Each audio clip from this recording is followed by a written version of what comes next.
네, 안녕하세요. 로열로더 투자전략가 로로쌤입니다. 자, 2020년 10월 26일 월요일 태연기 시황 시작하도록 하겠습니다. 먼저 이건희 삼성그룹 회장이 별세를 했습니다. 그래서 뭐 지배구조 개편 그리고 약간의 추모의 움직임 등 조금 어수선한 시장이 되었습니다. 그래서 확인해 보고요. 현대기아차 실적이 발표되었고 세운주 같은 경우는 뭐 순환매에 들어가면서 순환매가 뭐 거의 완성되어 가는 모습입니다. 그래서 시장 동향 살펴드리도록 하겠습니다. 자, 다우지수입니다.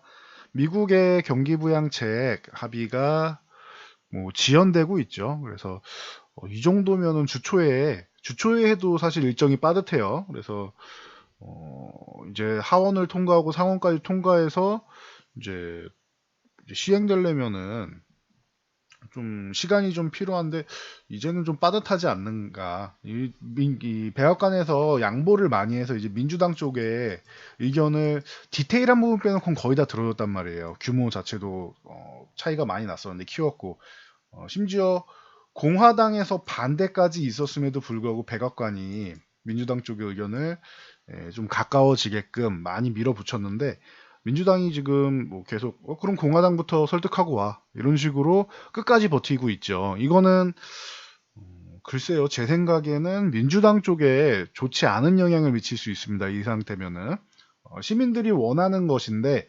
둘이 격차가 크다라고 하면 모르겠는데 어느 정도 많은 부분에 뭐 합의를 이뤄가고 있다라고 하면서 대선 이후로 밀려서 좀 날짜가 좀 많이 미뤄지게 되죠. 그러면은 올해 안에는 어려워질 수가 있는데 이럴 경우에 뭐 민주당 쪽에 유리하지는 않을 것 같아요. 기존에는 입장 차이가 크기 때문에 대통령이 제대로 정책을 못 펼쳤기 때문에 둘이 합의가 이루어지지 않았다라고 할 수 있으면 지금은 민주당 쪽에 굉장히 근접한 뭐 세부 내용은 많이 다릅니다. 하지만 뭐 규모 측면에서는 굉장히 근접하게 백악관에서 양보를 많이 했는데 여기서 버티기가 나왔다라고 하면은 이 부분에 대해서는 그렇게 썩 뭐 긍정적인 요인으로 작용하지는 않을 거라고 봅니다. 그래서 요 동향은 조금 더 보자고 이제 뭐 대선이 뭐 일주일 정도 뒤면은 미국 대선은 열리기 때문에 불확실성은 일주일에서 뭐 후폭풍까지 생각해도 열흘 안에는 어느 정도 해결되지 않겠느냐라고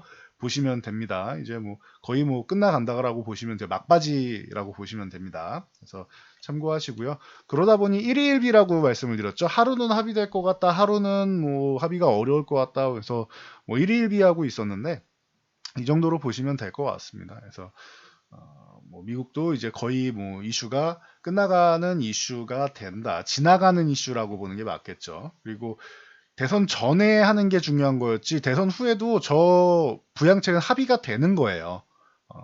합의는 되는데 대선 전에 해야 올해 이제 부양책을 좀 빠른 뭐 11월 하순에라도 좀 부양책을 펼칠 수 있지 않겠느냐라고 해서 대선 전에 합의를 하려고 한 것이고 대선 끝나고 하면은 내년에 집행될 가능성이 좀 높습니다. 연말보다는. 그러니까 참고 정도 하시면 될 것 같아요. 아니면 이 부분을 뭐 서둘러 가지고 공약으로 할 수도 있겠죠. 트럼프가 민주당이 저렇게 버텨 가지고 합의가 안 되는데 내가 당선되면 빠르게 처리를 해서 내년이 아니라 올 연말에 여러분들 따뜻하게 보낼 수 있도록 해주겠다. 이런 식으로 트럼프가 이제 공약을 또 내세울 수도 있겠죠. 그러니 뭐 좀 지켜보자고요. 그거는.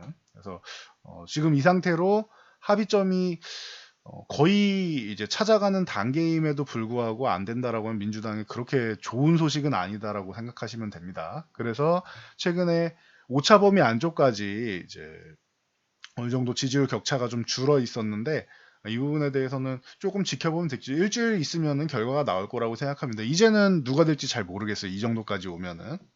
기존에는 바이든 후보랑 격차가 많이 났는데 트럼프가 한 방이 있어야 됩니다라고 했는데 한 방 없이도 그냥 자연스럽게 따라 지지율을 격차를 많이 좀 좁히는 결과가 됐습니다. 참고하시면 될 것 같아요.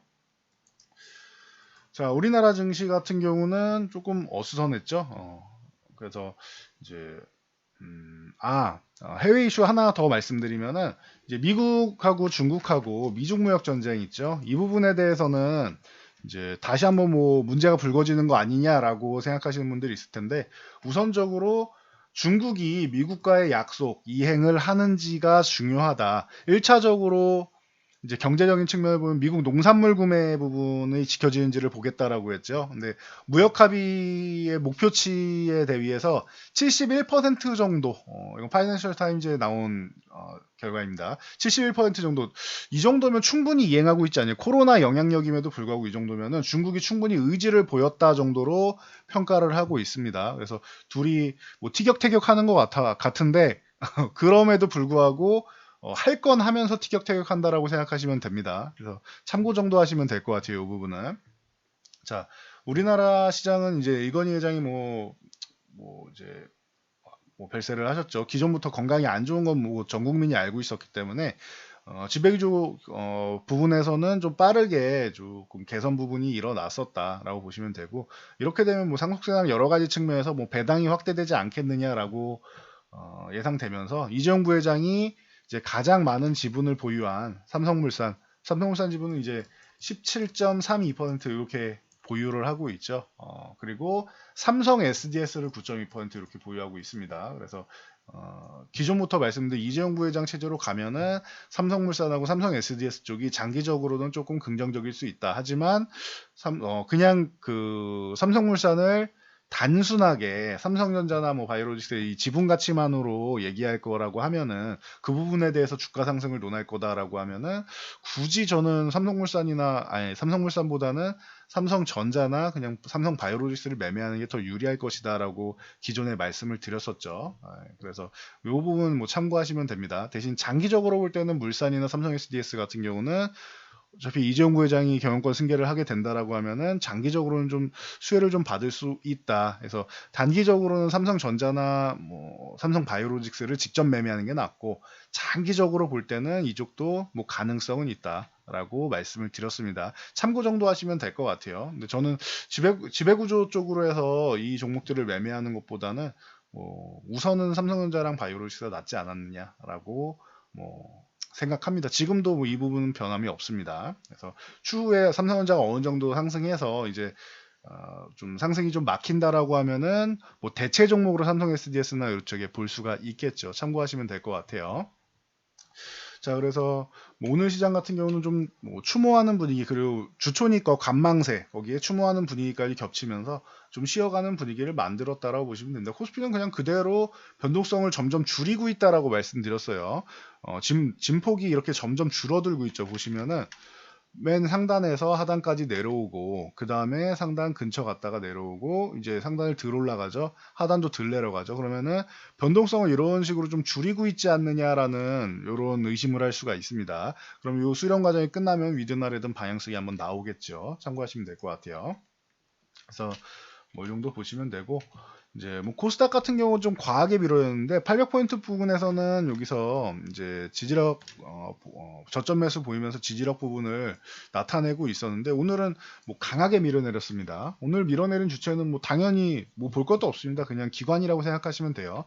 장중에 기관이 매도를 하면서 쭉 밀어내린 후에 이제 외국인이 그러면은 뭐 같이 처음부터 매수할 필요는 없으니까 매도에 동참한 했다가 600억 이상 매도한 후에 다시 337억까지 거의 1000억을 땡긴 거예요. 장중에. 그래서 저점 대비해서 1000억을 매수했다. 외국인들 저점 매수가 들어왔다. 근데 그런 와중에도 기관이 그냥 쭉 밀어내린 겁니다. 그래서 기관 투자들도 지금은 조금 부담되는 구간까지 내려와 있기는 해요. 근데 약간 어떻게 보면은 미국 경기 부양책이라던가 뭔가 이슈가 나오면서 본인들이 브레이크 잡을 것들이 있었는데 자꾸 브레이크가 고장난 자동차처럼 추가적으로 좀 밀려서 본인들도 지금 위험한 상황이다라고 생각하시면 돼요. 그래서 본인들도 위험하다기보다는 좀 부담되는 상황까지 내려오고 있다라고 보시면 됩니다. 그래서 기존에 뭐 750, 740 요 구간까지는 안 내려올 것 같습니다라고 말씀을 드렸는데, 여기까지 내려오는 거는 굳이 이거는 상식적인 움직임은 아니다. 이 정도까지 내려와서 뭐 하락을 만들려고 했다라고 하면은 사실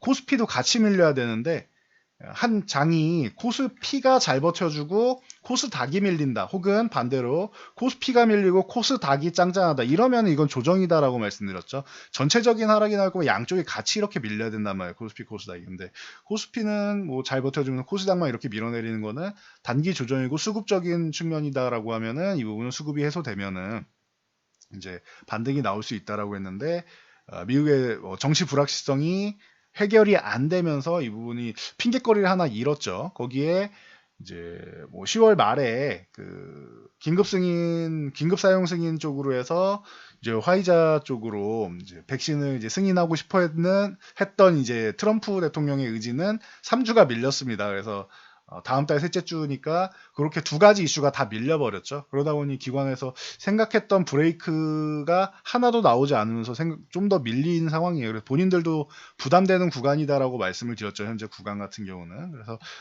과하게 밀린 부분은 작년에도 그렇고 올해도 그렇고 밀리지 않아야 될 만큼 추가적으로 밀렸다라고 하면 이 부분은 회복되는 구간이 되고 회복될 경우에는 생각보다 빠르게 종목별로 해서 생각보다 빠르게 회복이 나오고 그리고 좋은 종목들은 그 타이밍에 지금 과하게 밀어내렸으니까 반등이 나온 후에 정고점을 다시 돌파하는 종목들이 나오게 됩니다. 그래서 내년에 좋아지는 섹터를 보시라고 해서 올해 좋은 섹터 말고 내년에 좋아지는 섹터를 보시는 게 유리하다라고 말씀을 드렸습니다. 참고 정도 하시면 될 것 같아요. 그래서 오늘 수급은 코스피 주식은 뭐 기관이 조금 매수했는데 뭐 큰 의미를 두기보다는 기관은 프로그램 영향력이랑 같이 해서 어느 정도 매수가 좀 들어왔다. 외국인과 개인 물량을 가다갔다 생각하시면 되고 코스닥은 기관만 매도를 했다. 기관이 뭐 매도 일색으로 대응을 했다.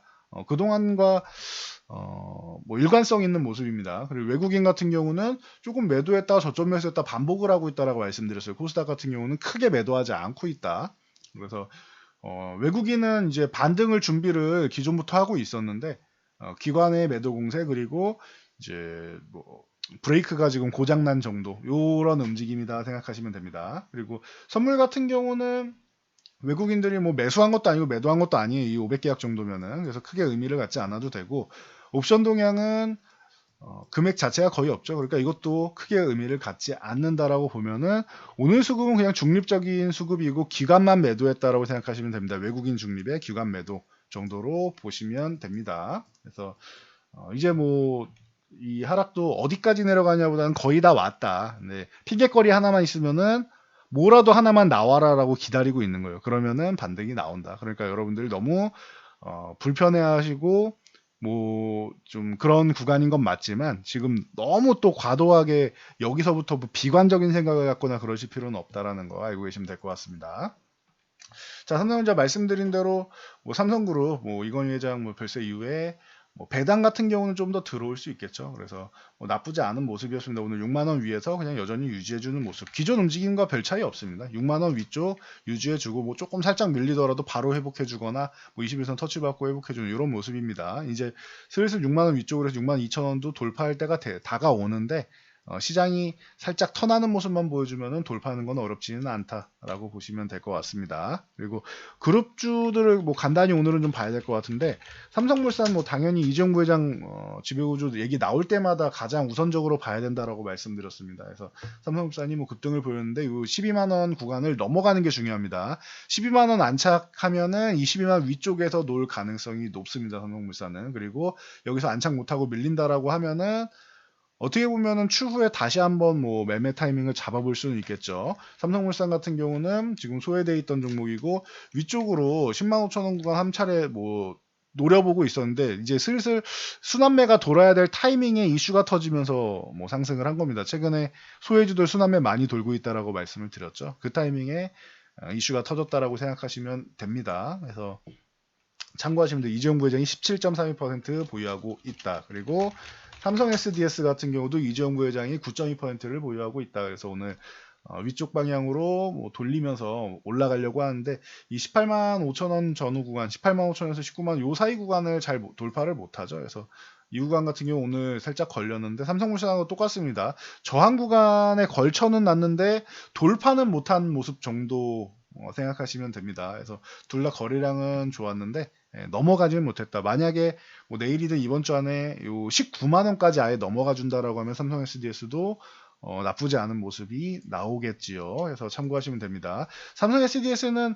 이게 좀 무겁다라고 말씀드렸어요. 삼성전자가 좀 더 유리하고 삼성 SDS 같은 경우는 아예 장기적으로 뭐 삼성그룹에서 4차 산업혁명 하면은 삼성전자가 주도적이고 그 나머지 쪽을 이제 삼성 SDS 쪽에서 담당한다라고 말씀을 드렸는데 그래서 아예 장기적으로 자녀들에게 뭐 물려줄 만한 주식 했을 때 제가 꼽았던 종목 중 하나였지요. 그래서 이게 어마어마한 상승은 아닐지 모르겠는데 이재용 부회장 체제로 넘어가게 되면 승계가 경영권 승계가 된다고 하면은 삼성 SDS도 그렇게 뭐 외면받지는 않을 것 같다라고 기존부터 말씀드렸던 종목입니다. 참고하시면 될 것 같아요.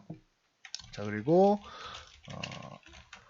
자, 삼성생명을 봐야겠죠. 삼성생명 같은 경우는 이게 이건희 회장 같은 경우는 이재용 부회장이 삼성물산 쪽을 주로 들고 있다면은 이건희 회장 같은 경우 삼성생명을 중심으로 들고 있죠. 20.76%로 이제 최대 주주입니다. 그래서 삼성생명 쪽을 이제 지분을 이제 어떻게 이제 뭐 유산으로 남겼느냐에 따라서 계속 얘기 나오는 게 삼성전자의 지분을 어떻게 할 것이냐, 그리고 이제 삼성물산 뭐 잘못하면 이제 금융지주사 얘기도 또 한번 나올 수 있는 거 아니냐. 과거 제일모직 시절부터 얘기가 나왔었죠. 그래서 합병한 이유 중 하나기도 하고요. 많이 희석되긴 했는데 이슈가 뭐 다시 한번 불거질 수는 있습니다. 그래서 뭐 참고 정도 하시면 될 것 같아요. 보유한 이제 지분이나 이런 부분에 대해서 조금 체크를 해볼 필요는 있을 것 같습니다. 그래서 삼성생명 같은 경우도 최근에 보험주들 이제 순환매가 나옵니다라고 했는데 생명주 같은 경우도 조금 올라오고 있었는데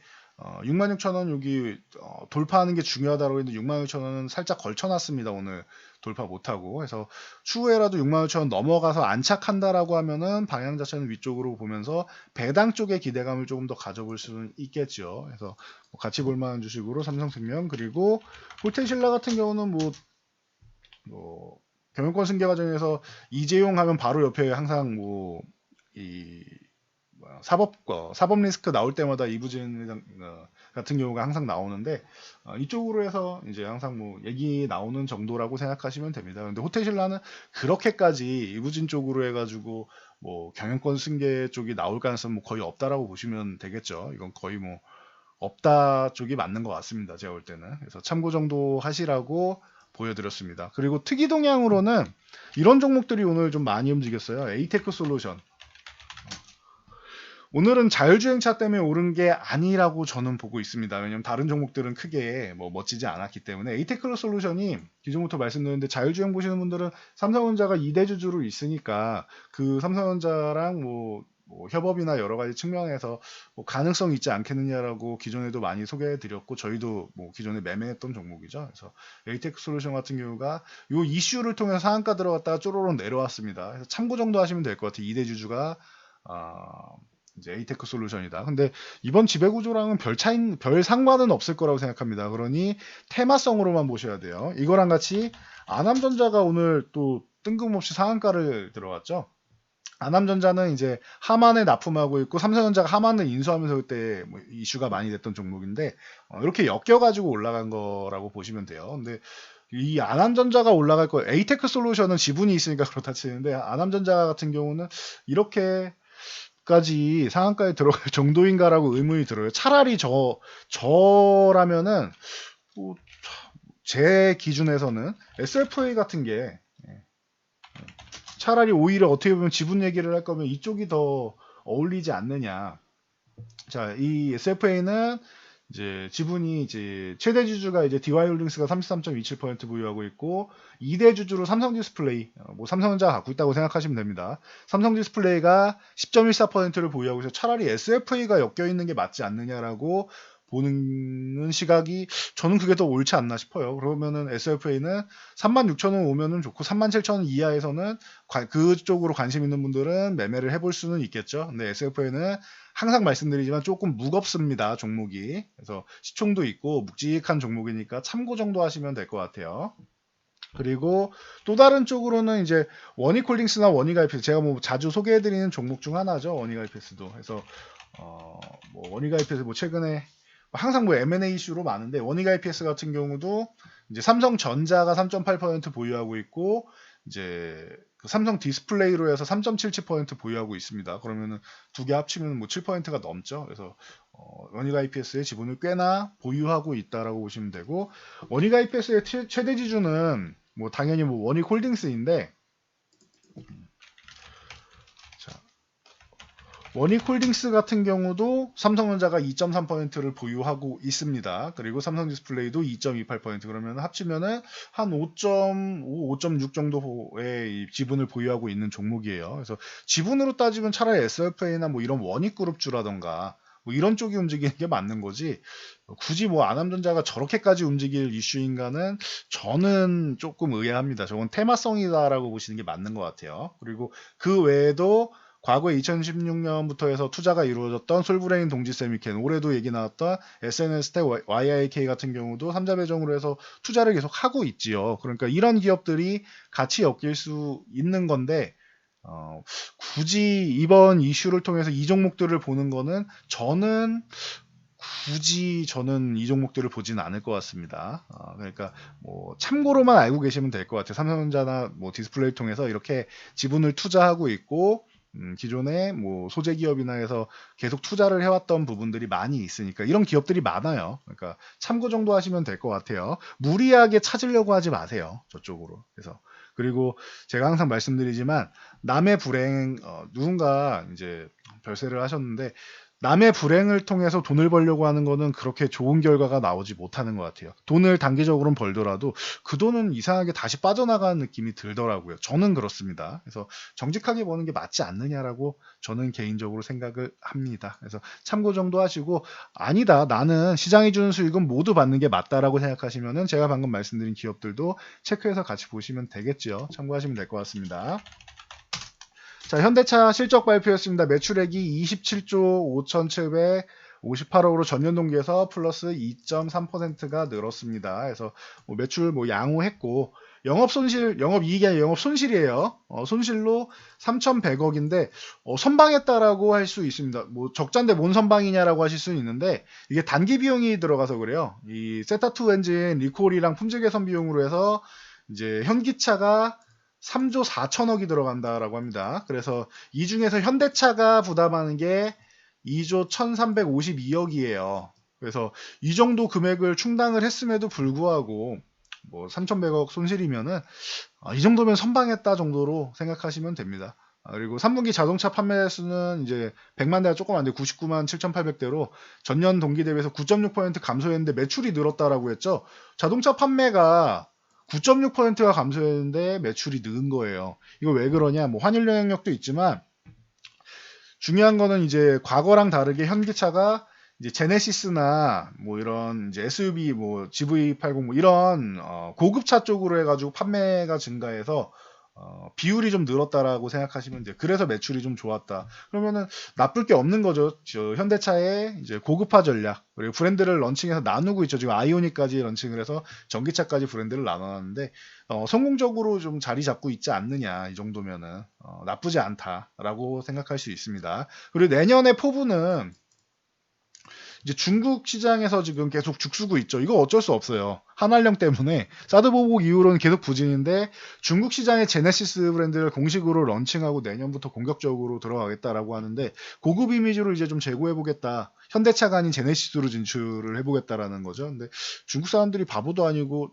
글쎄요라고 물음표가 좀 들어옵니다. 그래서 이거는 제가 어떻게 뭐라고 말씀드리기가 좀 애매한 것 같아요. 이건 성공하면 좋겠는데, 중국이랑 관계가 좀 더 좋아져야 되고, 그런 부분에서 중국이 좀 풀어준다라고 해서 이 제니스가 성공을 한다라고 하면은 대박이 되는 거고, 그게 아니다라고 하면은 뭐 그냥 뭐 기존과는 큰 차이가 없는 정도는 되겠죠. 그래서 좀 지켜볼 만한 것 같습니다. 내년에 뭐 성공한다 안 한다를 지금은 논할 수 없는 단계예요. 중국이기 때문에.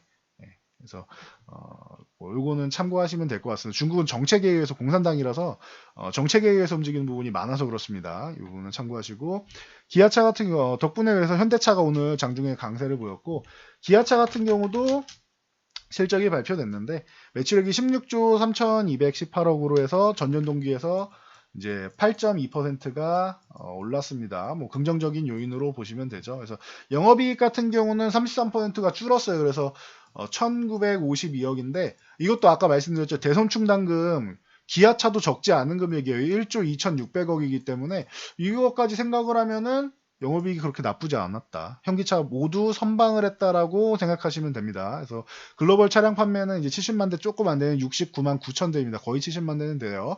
그래서 70만 대 조금 안 됐다라고 생각하시면 되고, 작년 3분기보다 이제 좀 뭐 감소하긴 했는데 국내 판매가 좀 늘었다라고 생각하시면 돼요. 그래서 판매량은 조금 줄었지만 국내 판매가 좀 늘었다. 국내에서 우리 뭐 자국민들이 많이 사줬다라고 생각하시면 됩니다. 그게 이 기아차에서는 이제 SUV 쪽이 좀 인기가 많지요. 그래서 카니발이랑 이제 소렌토 같은 신차 발매 믹스 효과 때문에 실적이 좀 선방이 잘 나왔다라고 생각하시면 됩니다. 그래서 참고하시면 될 것 같습니다. 그래서 기아차도 오늘 좋은 모습, 현기차가 어려운 시장에도 좀 좋은 모습을 보였죠. 그리고 오늘 셀트리온 같은 경우도 이슈가 있었는데 셀트리온은 그렇게 뭐 강하지는 못했습니다. 이게 뭐 그렇다고 이렇게 뭐 약할 건 아니었는데 오늘 그냥 이슈가 이슈였던 것 같아요. 시장 영향력. 그래서 이제 코로나 항원 진단 키트가 이제 FDA에서 긴급 사용 승인을 했죠. 그래서 비영업권 국가에서는 뭐 이 항원 진단 키트는 웬만해서는 승인이 잘 안 나는데 참고하시면 되고, 이게 국내 진단업체 BBB랑 이제 공동 개발한다라고 과거에도 말씀드렸는데, 이 샘피뉴트 이게 10분에서 한 15분 정도면은 감염 여부를 확인할 수 있다라고 해요. 이게 기존의 분자 진단 키트 같은 경우는 민감도가 굉장히 높죠. 분자 진단은 거의 뭐 99%까지도, 최소 95에서 99%까지도 나오는 엄청난 민감도를 자랑하니까 정확도가 높은 거죠. 근데 항원 진단 같은 경우는 민감도가 한 80% 정도라서 썩 선호하지 않았단 말이에요. 분자 진단 쪽을 선호했었어요. 그런데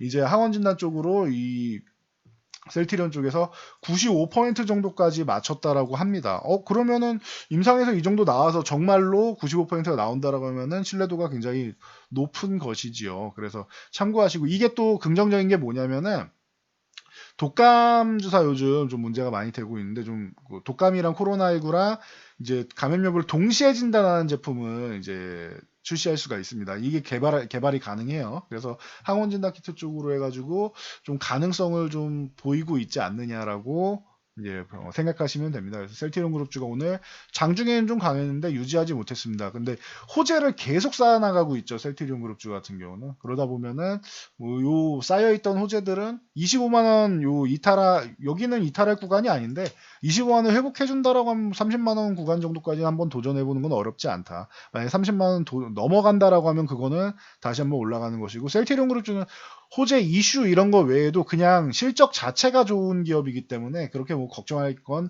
아니다라고 말씀드렸습니다. 지난주에 제가 경제신문에 그 기고한 칼럼을 확인하시면 됩니다. 셀트리온 같은 경우는 JP모건 이제 악성 리포트를 포함해가지고 여러 가지 좀 제가 정보를 올려드렸으니 확인하시면 됩니다. 그리고 오늘 순환매는 이제 해운주라고 생각하시면 됩니다. 상하이 컨테이너 운임 지수가 1469.03으로 연중 최고치, 그리고 이제 2012년 이게 꽤 의미 있죠. 2012년 4월 이후에 가장 높은 수치. 이게 우리가 여객이나 이런 쪽은 이제 관광 쪽은 좀 어려워도 이제 택배를 많이 시키고 하다 보니까 물동량 같은 경우는 뭐 나쁘지 않았던 것 같아요. 그래서 컨테이너 지수, 그리고 그래서 항공 쪽도 화물 쪽을 하는 대한항공 쪽은 그나마 좀 낫다라고 말씀을 드렸었죠. 기억나실 겁니다. 실적 발표 시즌에 지난번에도 말씀드렸으니까. 그래서 컨테이너 운임 쪽이 좀 좋다라고 생각하시면 돼요. 그래서 H&M 같은 경우 뭐 실적이 좀 개선되고 이런 컨테이너 지수 좋아지고 하면서 순환매성으로 해서 좋은 모습 보이고 있고, 그리고 이제 대한해운 같은 경우가 컨테이너 비중이 좀 높은 편이죠. 그래서 대한해운 같은 경우가 조금 위쪽으로 빼꼼했는데 21선 살짝 걸쳐놓는 모습입니다. 이 1700원 유지해주면은 위쪽으로 다시 한번 넘어가려고 시도할 수 있다. 1850원 구간까지 넘어가 주면은 다시 한 차례 뭐 2000원 구간까지는 볼 수는 있겠죠. 참고하시고, 그리고 페노션 같은 경우는 이제 뭐 움직이긴 했는데, 페노션은 컨테이너 쪽보단 벌크선 쪽을 보시는 게 더 맞지 않나 싶어요. 그래서 BDI 지수 쪽에 좀 더 영향을 받는 지수다. 그래도 뭐 해운주 순환매 한번 돌아야 되니까 같이 이렇게 움직였습니다. HMM이 대장이고 그다음 뭐 대한해운, 페노션 같은 경우는 BDI 지수를 보는 게 맞다라고 말씀드리겠습니다. 그래서 최근에 이렇게 순환매까지 잘 돌고 있는데 시장이 좀 어렵게 흘러가는 것 같지만 잘 보면은 외국인들은 중심을 잘 잡고 있고 기관만 지금 브레이크를 좀 잃어버렸다라고 정리를 해드렸어요. 그러니 이 브레이크만 잘 잡고 턴될 수 있는 부분, 미국 대선에 대한 불확실성이 됐던 아니면은 뭐 국내적으로 뭐 대주주 양도세 하나밖에 없죠. 요게 됐건 아니면 코로나 이제 백신이 됐건 뭐라도 하나 이슈가 나오고 하면은 긍정적인 뉴스가 하나 나오면은 잃어버린 브레이크 잡아서 바로 턴할 수 있는 장은 마련이 됐습니다. 그래서 외국인이 중요한 건 이건 것 같아요. 외국인이랑 기관이랑 같이 밀어내리면 문제가 되는데 외국인은 자꾸 중심을 잡고 있어요. 그러니까 이 부분을 참고하시고 기관 같은 경우가 좀 이제 브레이크를 잃은 것처럼 내려가고 있지만 이 부분은 개선이 되는 부분이기 때문에 기관도 부담스러운 구간까지 내려왔다라고 말씀을 드렸어요. 그렇기 때문에 너무 공포감을 가지실 필요는 없다. 지금 구간에서는. 네. 그래서 지금 구간은 좀 지금 뭐 편하게 볼 수 있는 구간은 아니죠. 하지만 더 공포감을 가질 뭐 그런 구간은 아니다. 미국 대선도 일주일 뒤면 해결이 되는 거고, 뭐 미국 대선이 누가 되던 경기부양책은 그 이후에라도 합의가 됩니다. 이전에 합의가 될지 합의가 이후에 될지 봐야겠지만 합의가 될 겁니다. 이거는 부양책은 합의가 되는 방향으로 가는 거예요. 근데 이제 지금 최대한 많은 절충 합의점을 찾아가고 있으니까 뭐 참고하시면 될 것 같고, 다음 달 11월 셋째 주면은 이제 화이자 쪽에서 이제 그 백신이죠. 코로나 백신 쪽도 긴급 사용 승인 쪽으로 해서 뭐 승인 가능성이 있다라고 얘기 나오고, 그 다음 달에는 12월 달에는 이제 화이자에 이어서 모더나 쪽 같은 경우도 가능성이 있다라고 나오니까 조금 기다리면서 보시면 될 것 같습니다. 그래서 뭐 빠르면 연말이 웬만하면 뭐 연말에서 내년 초 정도면은 여러분들이 지금 당연히 지금은 이거 어떻게 되는 거 아니야? 시장 무너지는 거 아니야? 걱정하실 수 있는데 언제 그렇게 걱정했냐는 듯이 다시 좋은 종목들 중심이 대신 이 시장의 중심이 되고 내년에 실적이 좋아지는 이런 종목들 중심으로 해서 산업 동향 중심으로 보시면은 언제 그랬냐는 듯이 뭐 과하게 밀린 부분들이 있어요. 이거 다 회복이 되고 오히려 기존에 여러분들이 매수한 가격이 아닌 전고점을 돌파 시도하는 이런 종목들이 나오게 될 겁니다. 그러니까 내 종목이 좋다라고 하면은 지금 뭐 과하게 조금 밀려 내려왔다 괜찮아요. 회복되는 구간이다. 제가 항상 말씀드리죠. 좋은 종목들은 어차피 회복이 돼요. 테마성 종목이나 이런 좀 이제 본인들의 가치보다 이제 많이 올라와서 이제 좀 과평가를 받던 종목이 이제 밀렸다 이런 종목들을 주의하셔야 돼요. 그런 종목들은 이제 좀 교체하시는 게 중요하죠. 그래서 지금처럼 이제 주도주성 종목들 밀려 있을 때 수평 이동하는 거 중요하다라고 항상 말씀을 드립니다. 내 종목이 시원찮은 종목이다. 교체를 해서 수평 이동을 하시면 됩니다. 최근에 그런 분들이 좀 많이 계시더라고요. 제 종목이 그렇게 좀 썩 시원찮은 종목인 것 같은데 내년에 산업 동향 이런 부분에서 봐도 이렇게 좀 찾아봐도 그렇게 썩 전망이 밝은 것 같지는 않다. 나쁘진 않은데 좋은 것 같지는 않다. 그래서 종목을 좀 교체하고 싶습니다 하고 문의하시는 분들이 많은데 그런 분들 어느 종목이 좋은지 못 찾겠다 하시면은 저희 쪽에 문의를 주시면 되고 아니어도 내 종목이 좋은 종목이다 하면은 그 종목을 잘 지키고 보유하고 계셔야 됩니다. 지금 물량을 털어먹으려고 하는 구간이기 때문에 지금 구간에서는 물량을 뺏기지 않는 게 중요하다라고 생각하시면 됩니다. 그래서 뭐 이제 얼마 안 남았습니다. 다 와가고 기존에 브레이크가 잡혀왔어야 되는데 조금 더 미끄러져 내려온 건데 그 구간은 여러분들이 금방 확인하실 수 있습니다. 회복이 되는 구간이니까 너무 이제 걱정을 키울 필요까지는 공포감을 갖거나 할 필요까지는 없다라는 거 말씀드리고 저는 물러가도록 하겠습니다. 영상 잘 참고해서 모두 안전 투자하시기 바랍니다. 영상이 도움되셨다면 좋아요와 구독 그리고 이제 댓글 하나씩 달아주시면 감사드리겠습니다.